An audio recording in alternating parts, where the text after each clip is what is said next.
Radio UNAPEC. Es una gran distinción poder hablar acerca de la vida y de la obra en este espacio, yo diría privilegiado, para que quede para las nuevas generaciones y para las actuales el testimonio que desde la mayor humildad queremos dar con respecto a la vida cultural y literaria.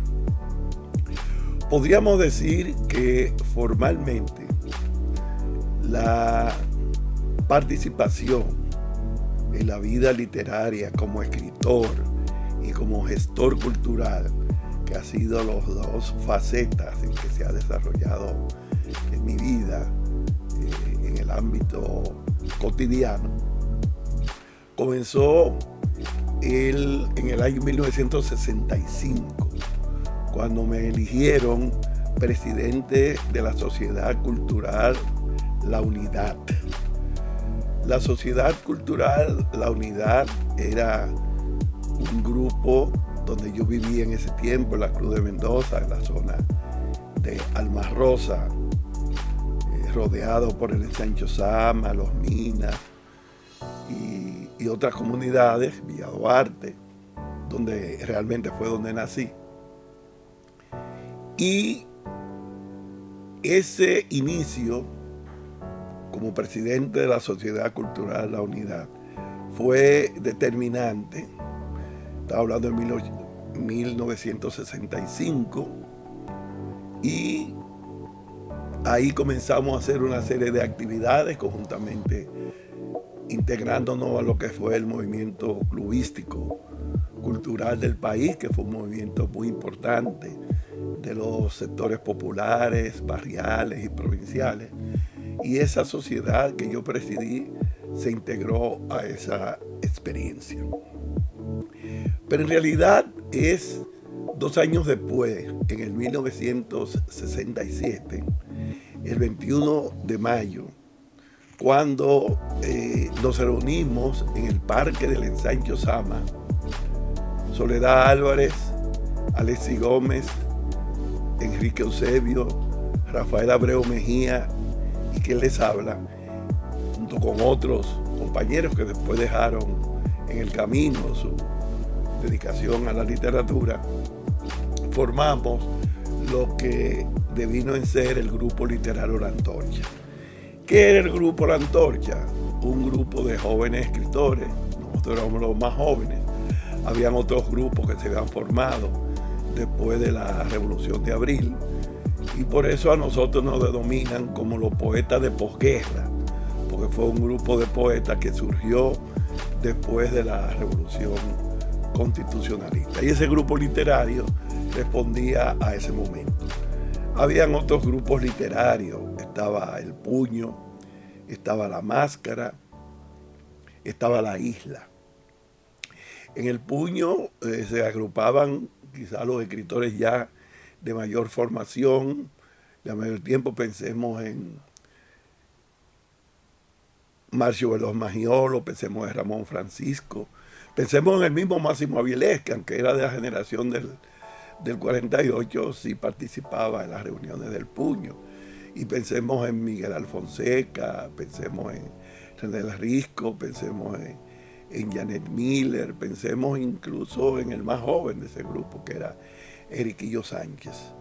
Entonces, el otro grupo era La Isla, que fue fundado por Antonio Lócuar, y en los cuales participaron, entre otros, José Ulises Rutinel, participó Andrés L. Mateo, participó Norberto Jens y participó Wilfredo Lozano, para mencionar algunos.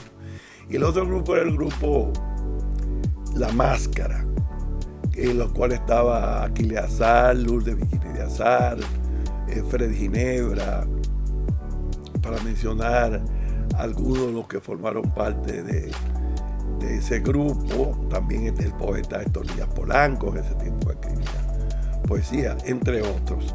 Pero fue sobre todo La Máscara, un grupo de escritores, pero también y fundamentalmente de promotores de la literatura, de promotores de concursos literarios. Hicieron el famoso concurso literario de cuentos, que el primero, el jurado fue Juan Bosch, Héctor Inchaustegui Cabral y Máximo Avilés Blonda, y de ahí surgió toda una cuentística de la década del 60 de muchísimo valor en nuestro país.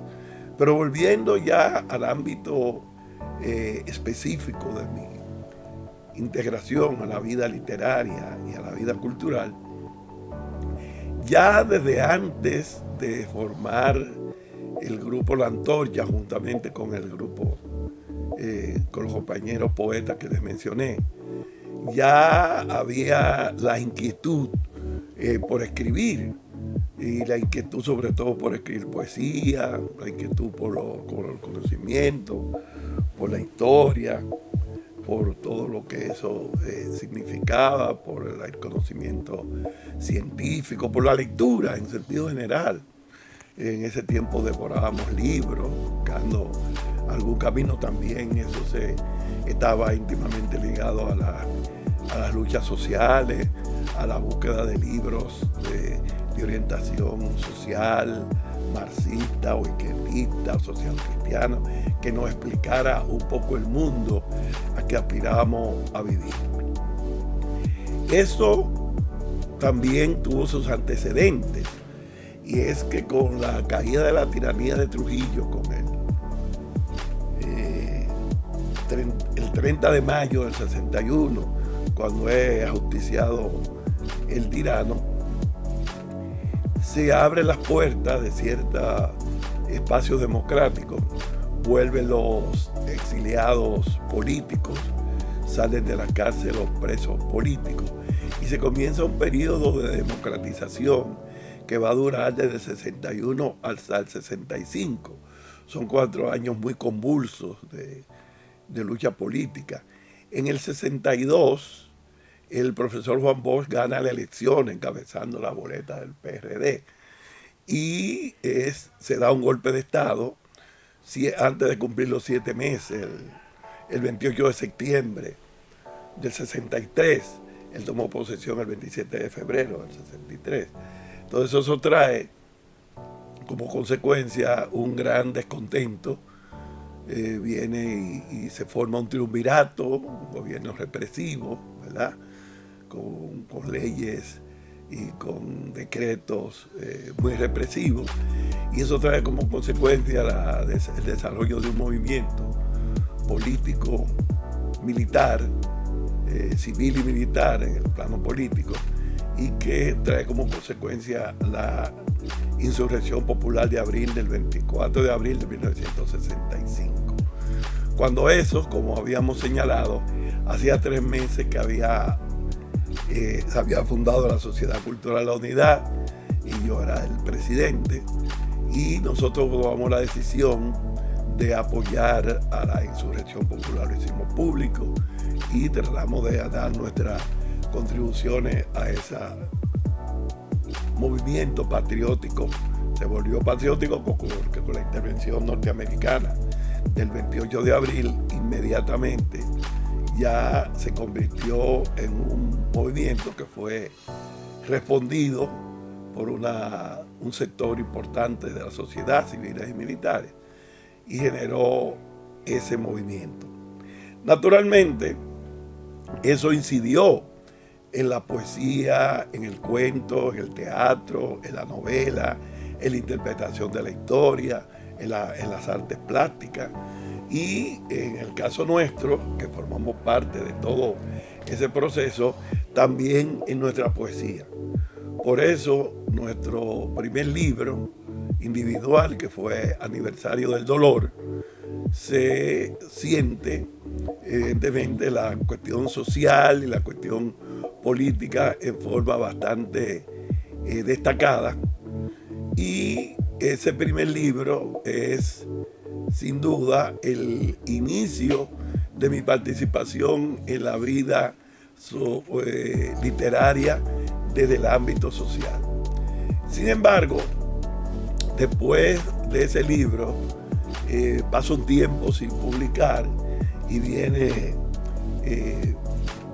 un segundo libro donde, aunque se mantiene Visión del Transeúnte, aunque se mantiene la visión política y social en alguna parte, también hay una zona amorosa. Y viene un tercer libro que se llama Si la casa se llena de sombras, que ya es un poemario totalmente de tema de amor, de tema de pareja, de amor de pareja. Y luego vendrán otras publicaciones. También, además de poesía, publicaré algunos ensayos que salieron en el suplemento Aquí del periódico La Noticia, donde comencé siendo director por un año junto con León David, y luego quedé como director por 19 años con un equipo donde por un tiempo participó Chiqui Vicioso, por un tiempo participó Federico Jóvenes, y por un tiempo en la parte gráfica participaron Carlos San Giovanni, Alberto Vaz y Fran Almanzar. Esa fue una etapa también importante de mi vida en el ámbito cultural, porque por 20 años promovimos las más diversas manifestaciones, no solamente en el ámbito de la literatura, también de la historia, y conseguimos trabajos originales de figuras como Juan Isidro Jiménez Grullón, como Juan Bosch, entrevistas a Franklin Miesburgo, a Manuel Rueda, a Manuel del Cabral, a otros grandes escritores, tanto de la poesía sorprendida, de la generación del 48, de los independientes del 40, así como también algunas entrevistas en el ámbito del folclore, autores como Fradique Lizardo, como Roberto Tejada y como otros autores. También en el campo de la pintura, donde tuvimos portadas y entrevistas a autores como Ramón Oviedo y como Guillo Pérez, para mencionar, o como Ada Balcácer, que tuvimos el privilegio de que nos apoyó en ese proyecto. Ese proyecto duró 20 años. Pero hay otro proyecto quizás más amplio y más ambicioso, y que comenzó con el movimiento cultural universitario. Siendo estudiante de la UAS y bajo la dirección de Jimmy Sierra, se desarrolló lo que fue el movimiento cultural universitario. No era un grupo oficial de la universidad, pero eran estudiantes universitarios, podían entrar también aunque no fueran de la UAS, aunque fueran de otras instituciones, pero fue el núcleo fundamental de la UAS, y la UAS fue que nos dio el local, nos facilitó algunas cuestiones de la imprenta para que salieran algunos libros. Entre esos libros salió Poesía 1, que contenía poemas de Andrés Le Mateo, de Rafael Abreu Mejía y mío. Y fue la primera publicación, eso fue alrededor de 1969. Y luego, en el 1973, es que se publica mi primer libro, Aniversario del Dolor, que lo publicó la UAS, la editora de la universidad, y lo introdujo el doctor Antonio López y lo presentó el doctor Marcio Veloz Magiolo en el club de profesores de la universidad. Esa fue la primera publicación, la primera presentación. Pero volviendo al campo de la UAS, yo entonces fui designado director de la Casa de la Cultura de la universidad. La Casa de la Cultura de la universidad fue un proyecto que se hizo en Guivia, donde se hacían actividades no solamente en el ámbito de la literatura, sino de las artes plásticas, también de la música, donde se dieron cursos, también del cine y otras manifestaciones del conocimiento. Esa dirección de Cultura de la UAS, que hizo su trabajo en aporte, en coordinación con los clubes culturales, con los clubes de todas las comunidades, hacíamos eventos, tanto ahí como en los clubes. Y luego yo pasé a ser subdirector del Departamento de Cultura, bajo la dirección en ese momento del doctor Antonio López. Y se mantenían conjuntamente la Dirección de Cultura y la Casa de la Cultura, como una dependencia de esta. Ahí hubo un cambio y el doctor Antonio Locor pasó a ser secretario general de la universidad y pasó a ser director de cultura el doctor Narciso González. Con Narciso González, entonces seguí siendo su director y ahí propusimos la creación del taller literario César Vallejo, porque existían cuando nosotros llegamos coro, rondalla, ballet, poesía coreada, teatro. Eran los grupos tradicionales de la Universidad Autónoma de Santo Domingo y nosotros planteamos la creación de un taller literario. Finalmente fue aprobado y ahí surgió el taller literario César Vallejo, que cumplió ahora en enero 45 años y que se considera un modelo de taller literario en el país, el más sistemático. Bueno, tiene 45 años. De ahí han surgido varias promociones de escritores, de poetas y de narradores, algunos de primer nivel y que han sido premios nacionales de literatura, como es el caso de José Mármol, para mencionar uno de ellos que ha sido premio nacional, pero hay otros que también han ganado premios importantes en los diversos géneros literarios, tanto en el país como en el exterior.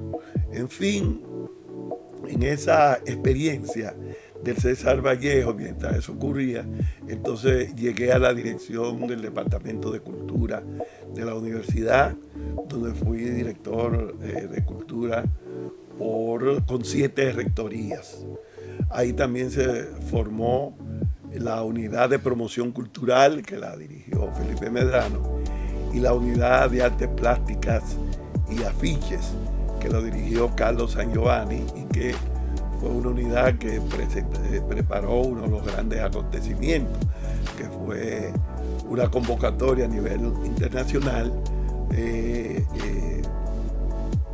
donde participaron artistas de diversas partes del mundo. También en la unidad de promoción cultural jugó un papel importante, sobre todo fortaleciendo el movimiento clubístico y expandiendo el papel de la universidad en el área extensionista. Pero no se quedó esas iniciativas ahí, junto con ese grupo, con esa dirección de cultura, porque no es un problema de una persona, es un problema de un grupo, de un equipo de entusiasmados directores de cultura y miembros de los grupos de la UAS. Se fueron creando también grupos culturales en el interior del país, en las extensiones de la UAS, o sea, en Barahona, en Higüey, en San Francisco, en Santiago, o sea, donde quiera que la universidad se instalaba, se creaban las condiciones para que existieran grupos culturales y grupos artísticos. Eso, sin duda,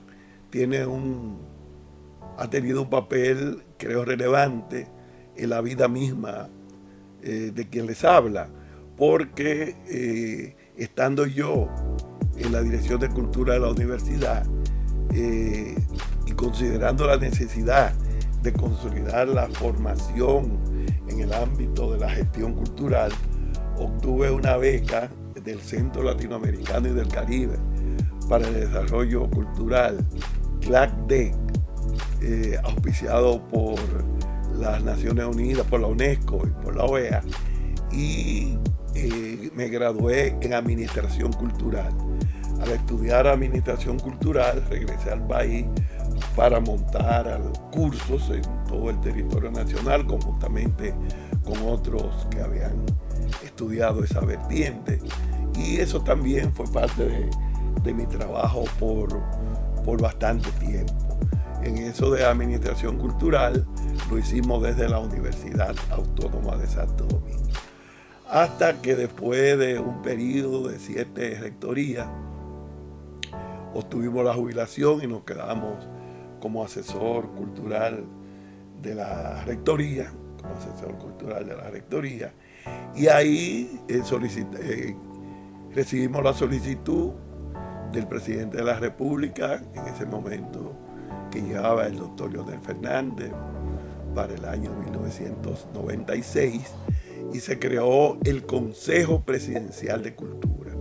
El Consejo Presidencial de Cultura se creó por decreto el 14 de febrero de 1997 y tenía como objetivo ser un instrumento que condujera a la creación de la Secretaría de Estado de Cultura, hoy Ministerio.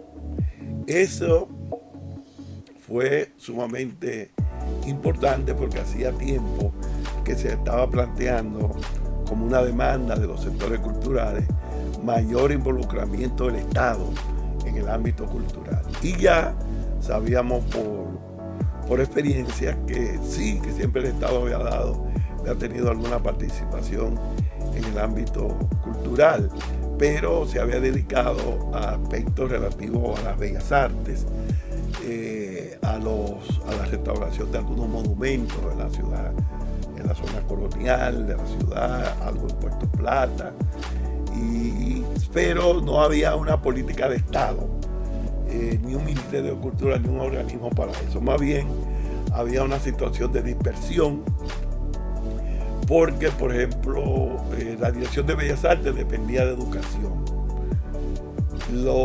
La Plaza de la Cultura, la biblioteca, el Teatro Nacional, el Museo de Arte Moderno, el Museo del Hombre Dominicano y las otras instituciones de la Plaza de la Cultura, Teatro Nacional, dependían de la parte administrativa, de la Secretaría Administrativa de la Presidencia, pero no tenían un organismo, digamos, de facultades plenas, y porque no existía un ministerio, no existía. Y habían algunas otras instituciones que dependían de patronatos, y el Archivo General de la Nación seguía dependiendo de Interior y Policía.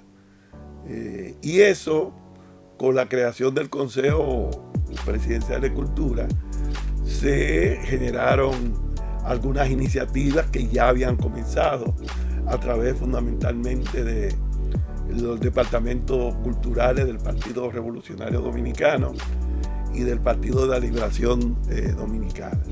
A través del Partido Revolucionario Dominicano se presentó, a través de la senadora Milagro Ortiz Bosch, se presentó un proyecto de ley, se hizo un proyecto de ley, se hizo otro a través del PLD, presentado por el diputado José Joaquín Vidó Medina, pero con la creación del Consejo Presidencial de Cultura se trató de unificar esas iniciativas hasta que el primer presidente del Consejo Presidencial de Cultura fue el gran cantautor fallecido a destiempo, Víctor, y el último, y fueron varias administraciones, el último presidente del Consejo Presidencial de Cultura me tocó a mí, y yo fui que precisamente entregué al primer secretario de Estado de Cultura, que fue Tony Raful,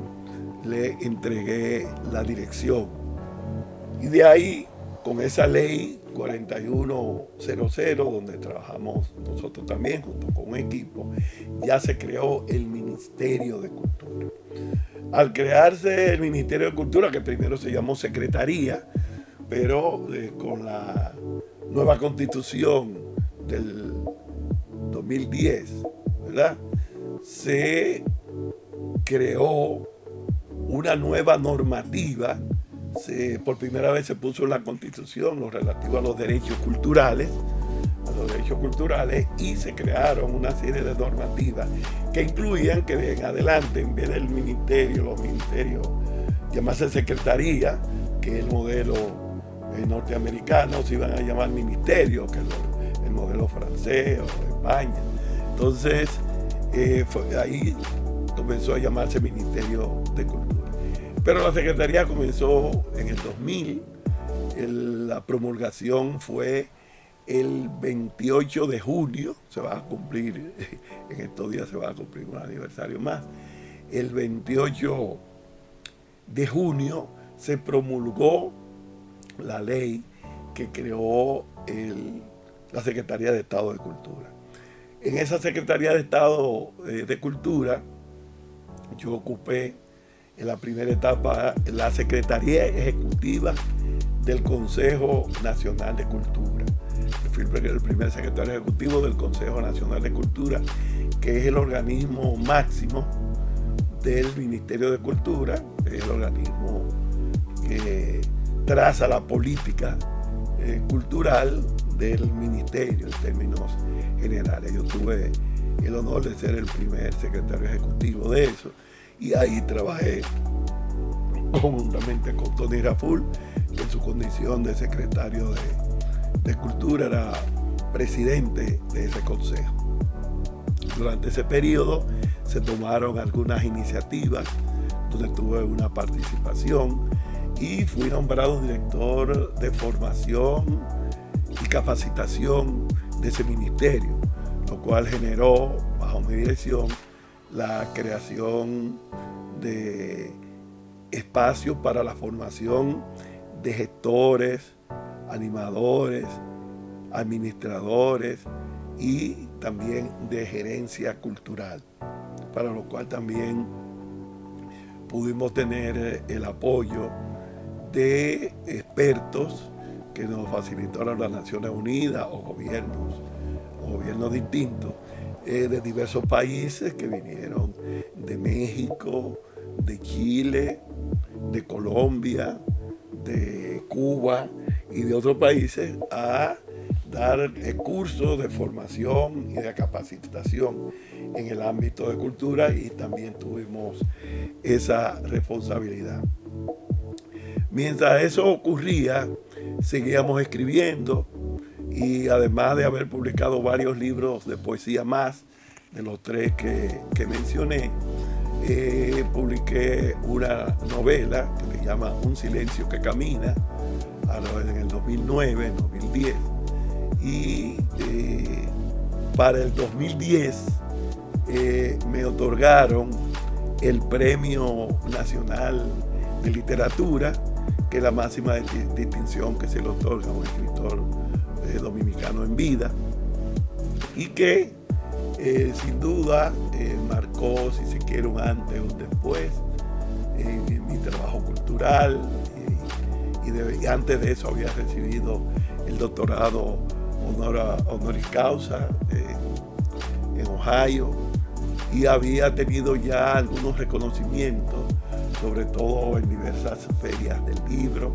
Ahora mismo, y adelanto en este espacio, en este momento para mí tan importante, recibí una comunicación de la ministra de Cultura donde dice que la Feria del Libro 2024, que será del 7 al 17 de noviembre, va a estar dedicada a mi trayectoria en el ámbito cultural y en el ámbito literario en términos específicos. Eso ocurrirá durante este año. Antes de eso también he tenido el privilegio de representar a la cultura dominicana en diversas partes del mundo. Estuve 2 veces en el Encuentro Mundial de Cultura que se celebró en Estocolmo, Suecia. Estuve también en la UNESCO representando el país en algunas de las sesiones de la UNESCO. También participé en la coordinación del Encuentro Iberoamericano de Ministros de Cultura, tanto el que se celebró aquí como el que se celebró en Perú, y en otros eventos de esa naturaleza. El que se celebró, que fue un encuentro de países del tercer mundo, de ministros de Cultura en Cuba, también estuve en ese evento como parte de la delegación dominicana, y en otras instancias. Luego, para hacer una síntesis, podríamos decir que continuamos nuestro trabajo en la segunda gestión de cultura que dirigió el destacado escritor José Rafael Antigua, y que fue para el 2004.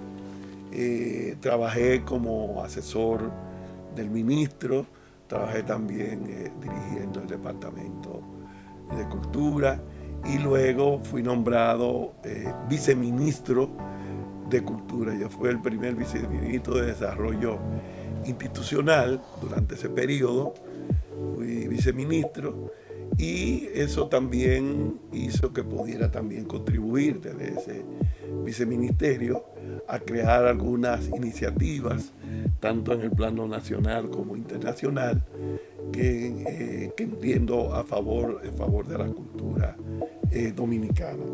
Eso fue también un momento de mucha importancia para mí. Luego me jubilé en el Estado como siendo viceministro. Fui jubilado y pasé a dirigir el Departamento Cultural de la Universidad Iberoamericana. Había realizado la carrera de Derecho ya en la Universidad de la Tercera Edad. Gradué magna cum laude en Derecho con una tesis acerca de política cultural, legislación y derechos culturales en el país, y luego realicé estudios de especialidad en negocios jurídicos internacionales, en propiedad intelectual, uno en la UAS y el otro en la Universidad Católica de Santo Domingo, Universidad Católica de Santo Domingo. Esos espacios que pude ocupar en el plano académico me fueron preparando para ser un poco más útiles, para trabajar no solamente en el ámbito de política nacional, sino ya como abogado en el campo de la legislación. Y eso me llevó entonces a publicar algunos ensayos y algunos libros. Uno es como Derecho y Relaciones Internacionales, ¿verdad?, que lo publiqué, donde trato algunos aspectos relativos a la política y al derecho internacional en el ámbito de la cultura. También tuve entonces la oportunidad de ser llamado para ser asesor cultural del Senado de la República. Por varios años he sido encargado de asesorar a la Comisión Permanente de Cultura del Senado.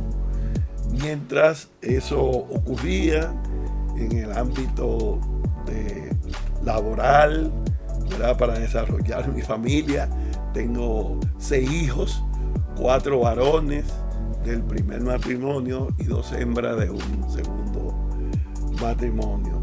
Entonces eso me llevó a que diríamos que la cultura, la vida cultural ha sido parte de las posibilidades, junto con el derecho, de las posibilidades de sobrevivir en una sociedad donde es muy difícil vivir de la literatura, donde ni siquiera es posible que nuestro poeta nacional viviera solamente Pedro Mil de lo que escribiera, sino que tenía que vivir tanto aquí como en el exilio, de su profesión de abogado, su profesión de contable, o dedicado a otras actividades, profesor universitario, en fin, de hacer diversas actividades para poder sobrevivir. Entonces, pero nunca, a pesar de eso, dejamos lo relativo a seguir escribiendo, a la labor de escritor, y de ahí podemos ver que surgieron libros como, por ejemplo, Espasmos en la noche, que es un libro fundamentalmente amoroso.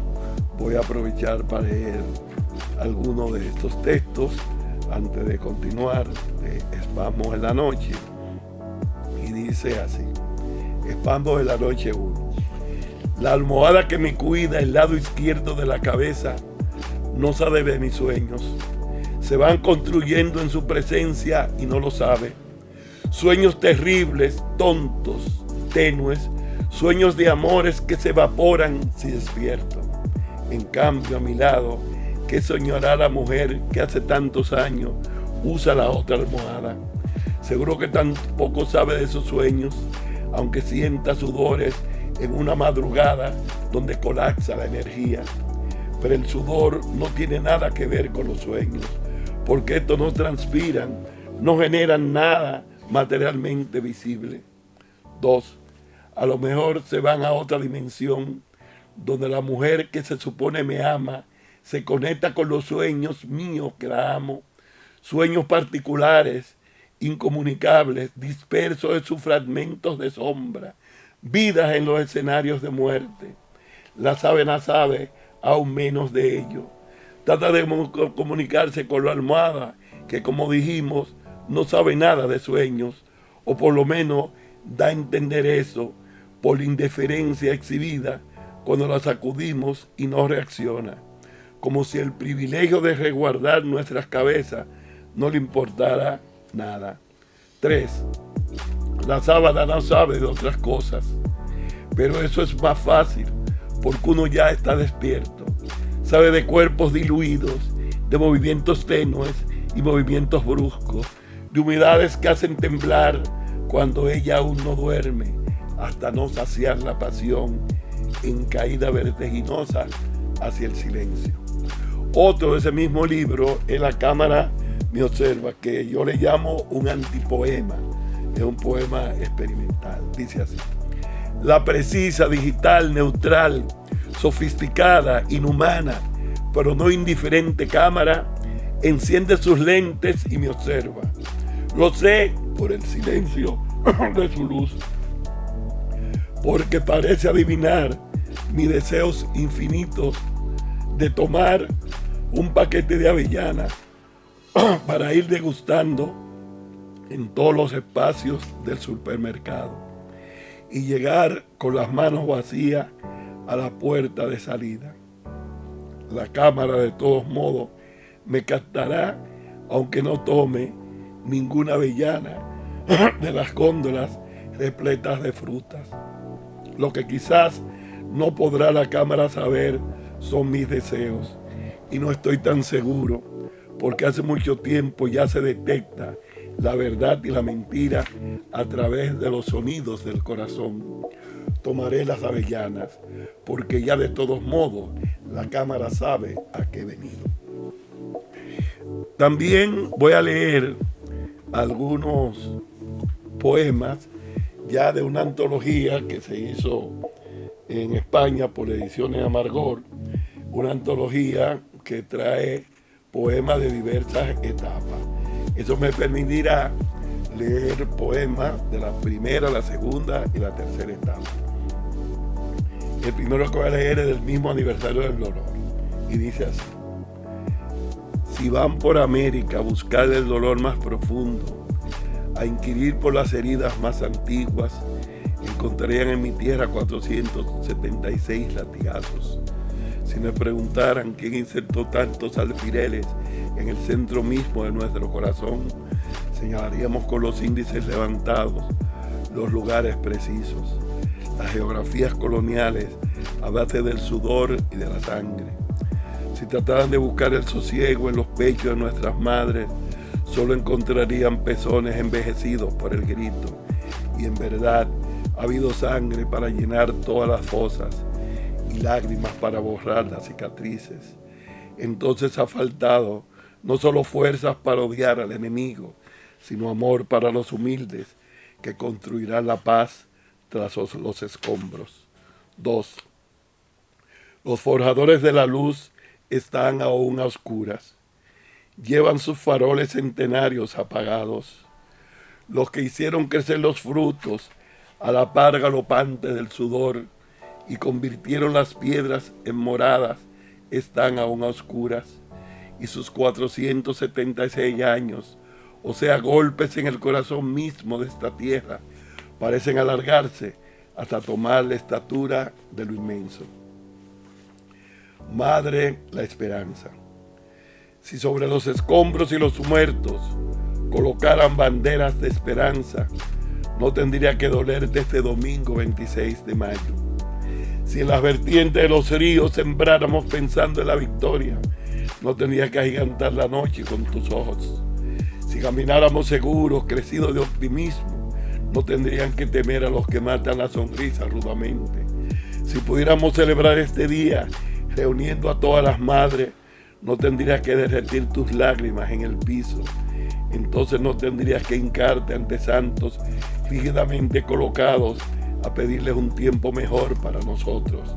Y aunque sonrías y escondas tu dolor en las entrañas, no puedes engañarme, pues en tus ojos ya se agiganta la noche.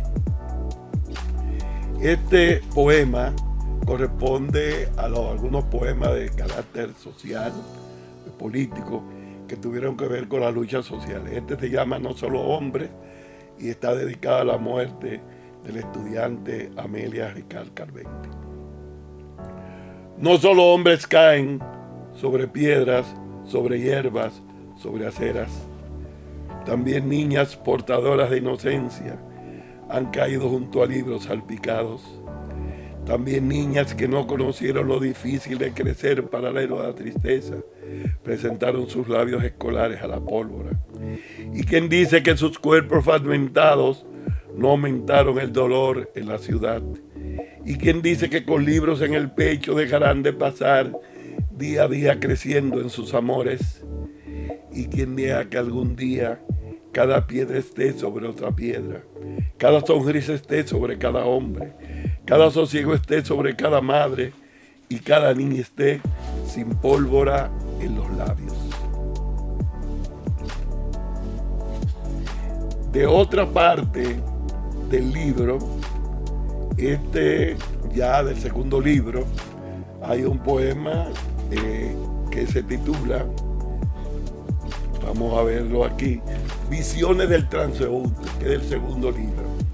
Y el primer poema dice así: bien que llegues ardiente de poesía, comiences a desbrozar el día con palabras, arribes derribando muros construidos hace 1000 años, eche las sillas y las mesas hacia un lado, agreda del tranquilo estadio de mis horas, tomes una rígida posición y exprimas mi cariño, ates todas las cosas desatadas en el cuarto, reordenes la vida, comiences a leer el último poema. Bien que llegues revalorando la vida con tu presencia nueva, escalando peldaños en mi pecho, alborotando palomas que dormían, construyendo poco a poco nuestro lenguaje de palabras vivas, largos silencios, sonrisas, enojo, murmullos y poesía.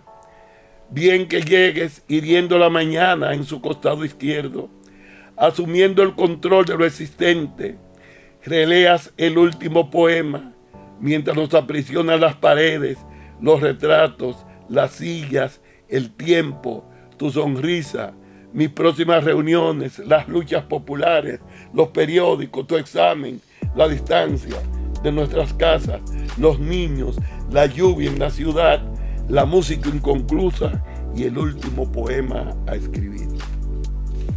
Otro dirá: oh vibrátil del mañana, ojo acuoso de soles, ¿dónde está el mar?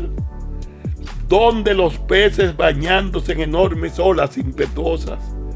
Pregunta el transeúnte: ¿dónde está el mar? Y el dedo señala el horizonte: ¿dónde está el mar?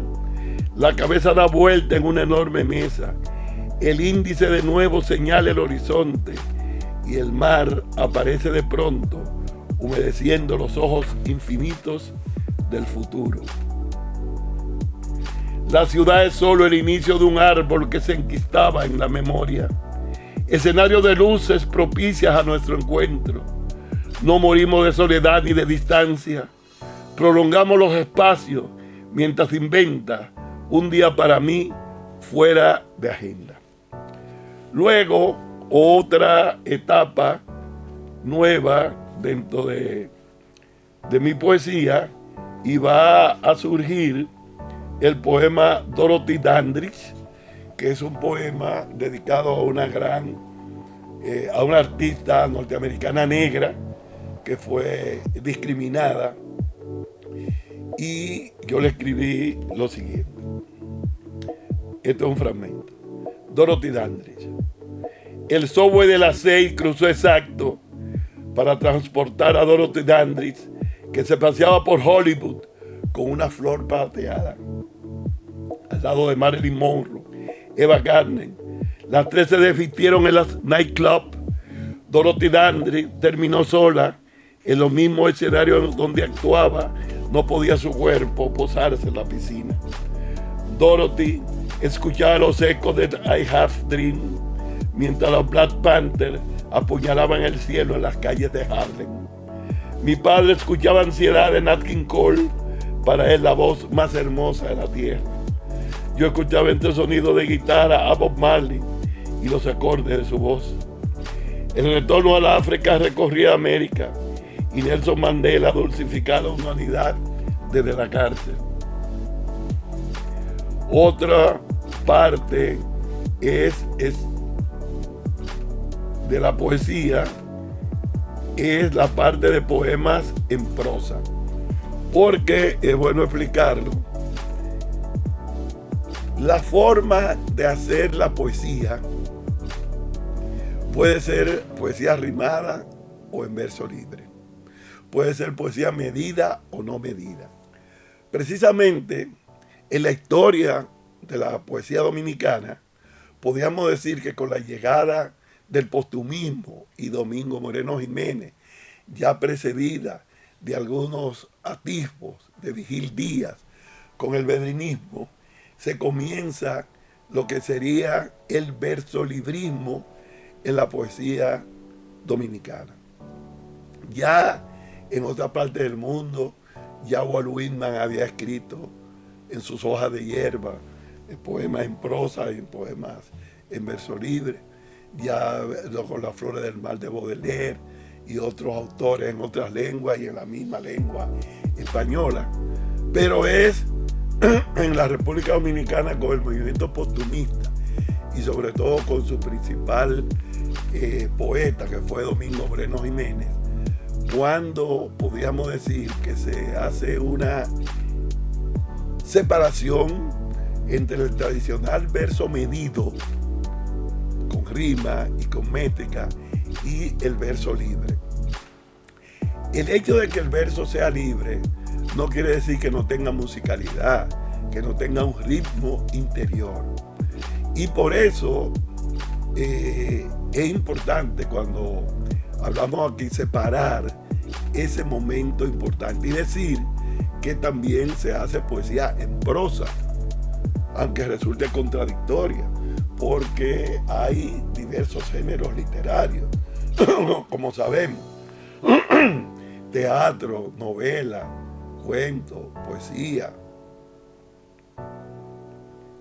Teatro, novela, cuento, poesía, prosa, ensayo. O sea que esos géneros, que son los llamados géneros tradicionales, tienen sus características, pero dentro de cada uno de esos géneros hay diversas escuelas. Si usted va a hablar de teatro, tiene que hablar de diversas etapas del teatro, de diversas escuelas del teatro, de diversas épocas del teatro. Y usted va a encontrar en esa historia del teatro muchas manifestaciones muy distintas. Si usted habla de la novela, que es el género literario quizás más reciente desde el punto de vista de la historia de los géneros literarios, va a encontrar novela histórica, va a encontrar novela sentimental, va a encontrar ya en la etapa más moderna el realismo mágico. En la novela va a encontrar el naturalismo, va a encontrar diversas formas de la novela. Y así también sucederá con el ensayo literario, con el ensayo científico, con el ensayo histórico. Y en el caso de la poesía, para volver al género de la poesía, y también lo va a encontrar en el caso del cuento. No es lo mismo el tipo del cuento realista que escribió Juan Bosch o el cuento experimental que escribió Julio Cortázar cuando describía, por ejemplo, la ciudad en un cuento como La Autopista del Sur. Va a ser muy distinto a los cuentos de Juan Rulfo en El Llano en Llamas, que se desarrolla más bien en las zonas rurales, y también va a ser distinta la técnica de esos cuentos en las diversas etapas. Pues eso mismo sucede con la poesía. La poesía tendrá, como señalamos y volvemos, una parte en verso libre, que es la más actual y moderna, y tendrá una etapa en métrica y en rima. Después, evidentemente, del postumismo vendrán otros movimientos importantes que le darán continuidad a ese tipo de poesía. Vendrán los independientes del 40, ¿verdad?, donde están poetas como Pedro Mir, como Manuel del Cabral, como Tomás Hernández Franco, como Héctor Inchautegui Cabral. Vendrán la generación del 48, vendrá la generación del 60 y vendrá la generación de posguerra, de la cual yo formo parte. Entonces, de esa parte que le leí en verso, le voy a leer como ejemplo algunos de los textos que yo escribí de poesía en prosa. Y comienzo con el que se llama Tempestad del Silencio. La tempestad que desató el silencio aún no se detiene. Residuos de sol convertidos en bosques, seres desnutridos, emitiendo sonidos que quizás inventaron en la prehistoria de sus meditaciones. Territorios enormes, poblados de animales perseguidos, vegetales cortados y lanzados al fuego. El odio y el amor cambiaron de lugar, pero no de intensidad. Sobre el azar renace el vacío y una línea se aleja de su huella. El día y la noche harán su mudanza sin ser medidos por un reloj. Al lado los perros contemplan la forma en que los humanos hacen el amor. La llamada envuelta en un timbre inconfundible de tu voz me recuerda que aún la luna existe. Trato de rectar por las calles para encontrarla. Paredes inmensas me lo impiden. Entonces imagino su reflejo en tus ojos. Nuevos obstáculos me obligan a verla a su regreso.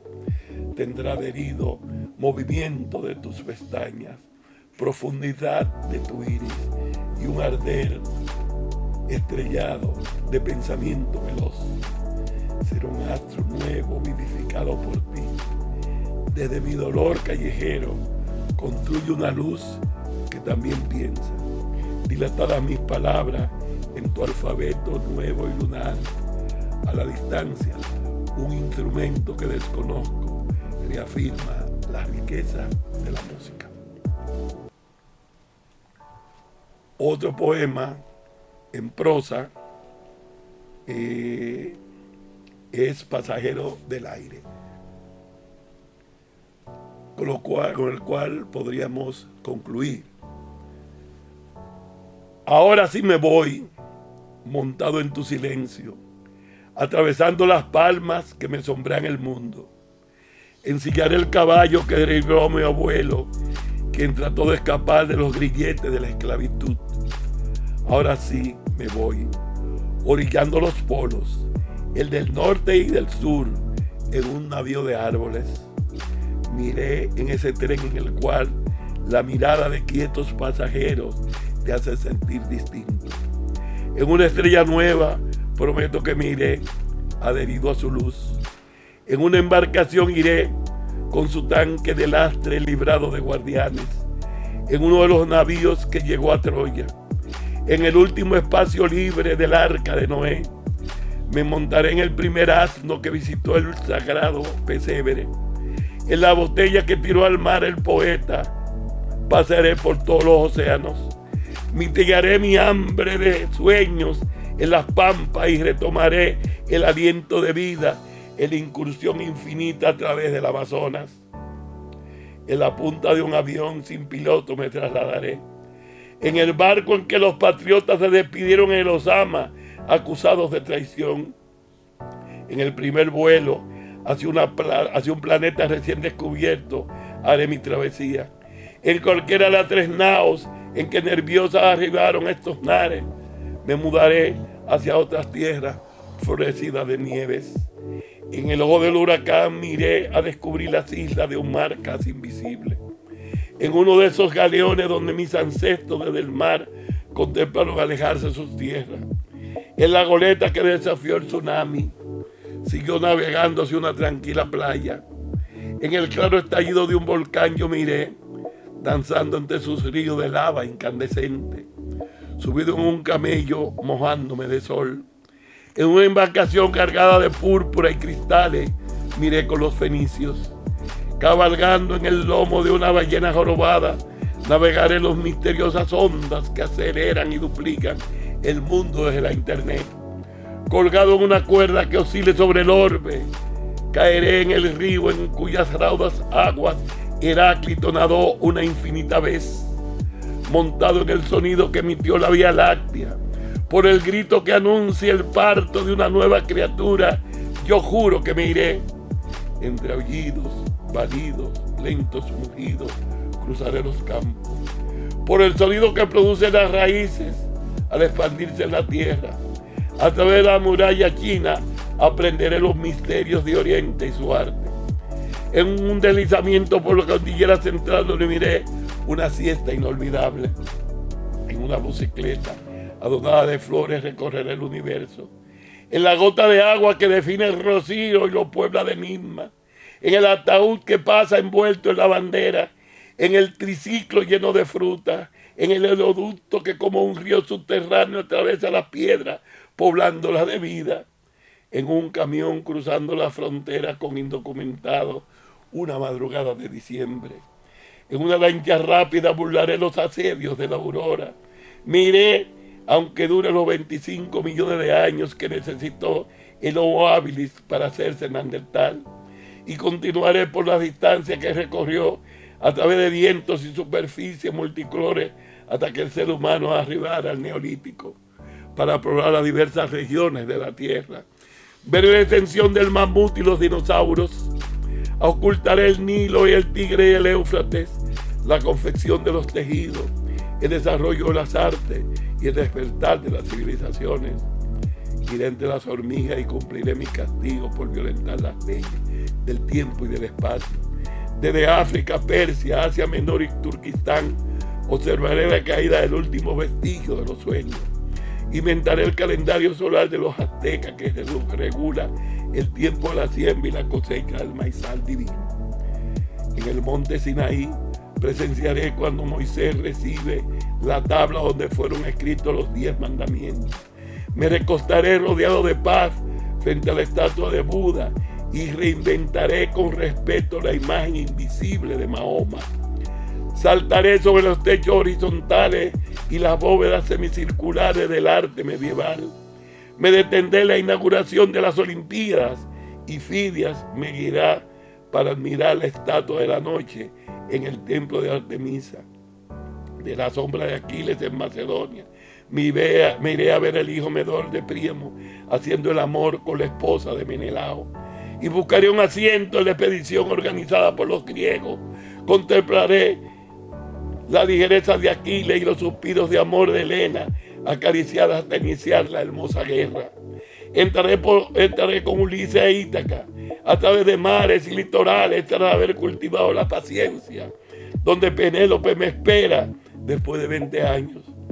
Veré a Prometeo encadenado y sobre su tragedia lloraré cual actor solitario sobre un coro en escena, siguiendo las huellas de un canguro. Me iré a contemplar el nacimiento de los animales más extraños. A través de un murciélago cruzaré por las cuevas en una noche de 1000 años.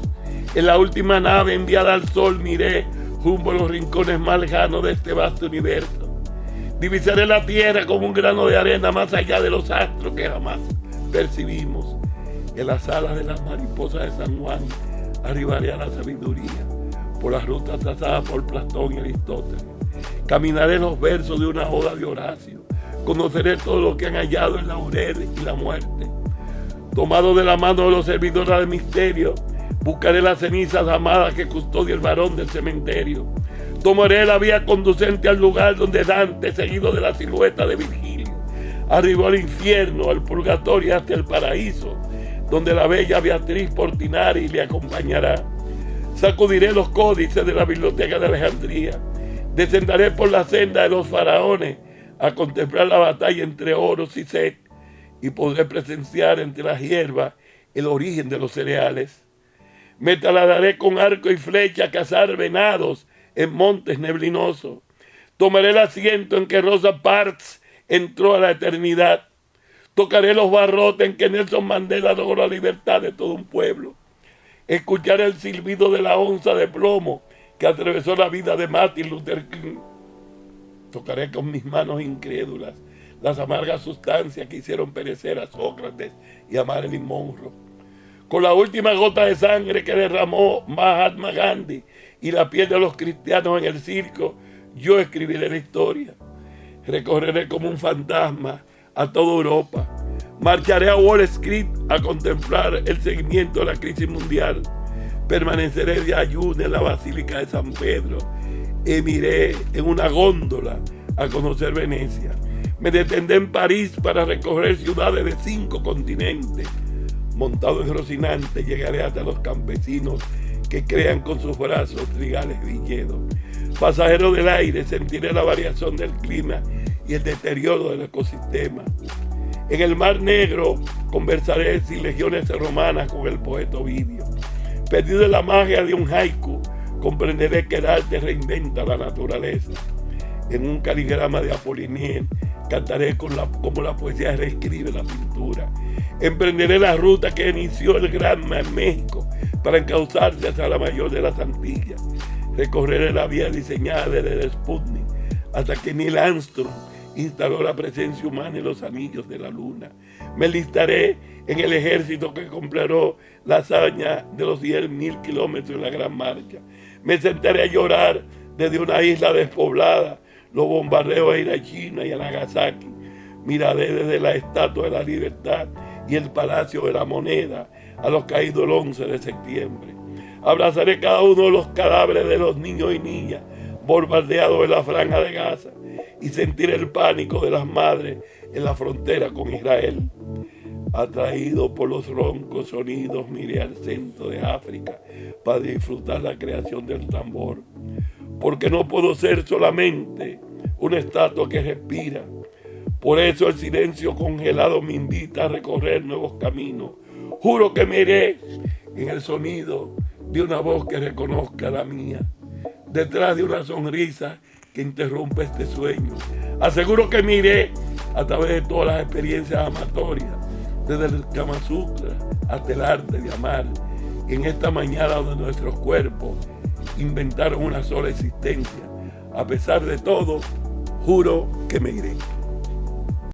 Radio UNAPEC